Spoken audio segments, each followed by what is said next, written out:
கரூரிலிருந்து வந்திருக்கக்கூடிய 10 ரூபாய்க்கு சொந்தக்காரர் 10 ரூபாய் பாலாஜி, செந்தில் பாலாஜி. அருமை சொந்தங்களே, அவருடைய தகுதி என்ன? அவருடைய தகுதி என்ன? புலால் சிறையில 471 நாள் சிறை கைதியாக இருந்தது தகுதி ஒன்று. அரவக்குறிச்சியில 2019 போட்டியிட்டு 3 சென்ட் நிலம் கொடுப்பேன் என்று வாக்கை வாங்கிவிட்டு அடுத்த தேர்தல் அங்கிருந்து கரூருக்கு ஓடி, கரூர்ல போன முறை கொடுத்த கொலுசு எல்லாமே 98% அந்த கொலுசுல வெள்ளி இல்லைங்க. அதனால மக்கள் இந்த முறை கேட்பார்கள் என்று கரூரில் இருந்து கோயம்புத்தூர் தெற்குக்கு ஓடி வந்திருப்பது இன்னொரு சாதனை. 5 கட்சி மாறி இருப்பது 3வது சாதனை. மதிமுகவில் ஆரம்பித்து ஒரு கட்சியாக சுற்றி 5வது கட்சியில் அடைக்கலமாக இருக்கின்றார்கள். அதனால் 2 வேட்பாளருடைய சாதனையை நாம் தெளிவாக புரிந்து கொள்ள வேண்டும். நம்முடைய வேட்பாளர் மக்களிடம் இருக்கக்கூடியவர். கோயம்புத்தூர் தெற்கு, கோயம்புத்தூர் வடக்கு 2 தொகுதிகளிலும் கூட மக்களுடைய அன்பையும் செல்வாக்கையும் பெற்றிருப்பவர்.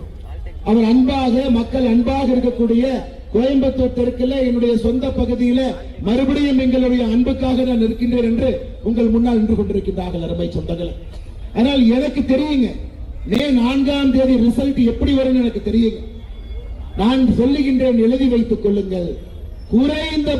குறைந்தபட்சம் 50,000 வாக்கு வித்தியாசத்தில் இந்த தொகுதியில இரட்டை இலையில அண்ணன் அம்மன் அர்ஜுன் அவர்கள் வெற்றி பெற்று வரப்போகின்றார்கள். குறைந்தபட்சம் கரூரில் என்ற பிரச்சாரத்தில் இருந்தோம். நானும் அங்கே அனைத்து இந்திய அண்ணா திராவிட முன்னேற்ற கழகத்தினுடைய மாவட்ட செயலர் அண்ணன் எம்.ஆர். விஜயபாஸ்கர் அவர்கள் 2 பேரும் கரூர் தொகுதியில அரவக்குறிச்சியில பிரச்சாரம் செய்து கொண்டிருந்தோம். அப்ப அண்ணங்கிட்ட கேட்டேன், என்னன்னா திமுக காரங்க யாரையுமே காணாங்க. அதான் தம்பி நானும் பாக்குறேன். அருமை சொந்தங்களை நன்றாக புரிந்து கொள்ள வேண்டும். கரூர்ல 251 பட்டி போட்டிருந்தார்கள். 251 பட்டி. அங்க அண்ணன் எம்.ஆர். விஜயபாஸ்கர் அவர்கள் எங்கெல்லாம் பட்டி போட்டு மக்களை அடைப்பதற்காக வைத்திருந்தார்களோ பட்டி பக்கத்துல தான் பாயிண்ட் போட்டே பேசுறார். அப்ப அண்ணன் சொன்னார், தம்பி 251 பட்டி தேர்தல் ஆணையத்துக்கு போய் உத்தரவு வாங்கிட்டு வந்திருக்கிறேன். 251 பட்டியும் திறக்க கூடாது என்று உத்தரவு வாங்கி கொண்டு வந்திருக்கின்றேன். கோயம்புத்தூர் தெற்கு தொகுதிக்கு கரூர் கம்பெனி டாஸ்மார்க்ல யாரெல்லாம் பணம் வசூல் செய்கின்றார்களோ அந்த கம்பெனி கோயம்புத்தூர் தெற்கு தொகுதிக்குள்ள தெரியாம தான் வந்தாங்க. அவங்க தெரிஞ்செல்லாம் வரல.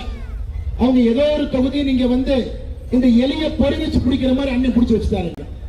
இங்க வந்தோடனே கரூர்காரன் கேட்டாங்க, கரூர் கம்பெனி என்னன்னே பட்டி போடுறதுக்கு இடமே காணான், இங்க எப்படிங்க பட்டி போட முடியும்? மக்கள் வீடுகள்ல இருக்கக்கூடிய இடத்துல எப்படி பட்டி போடுவேன்? அதை பார்த்தோன்னே எஸ்கேப் ஆகி போயிடலாம்னு பார்த்தாங்க. இப்பொழுது அந்த எலி பொறியிலே மாட்டி இருக்கிறது அருமை சொந்தங்கள்.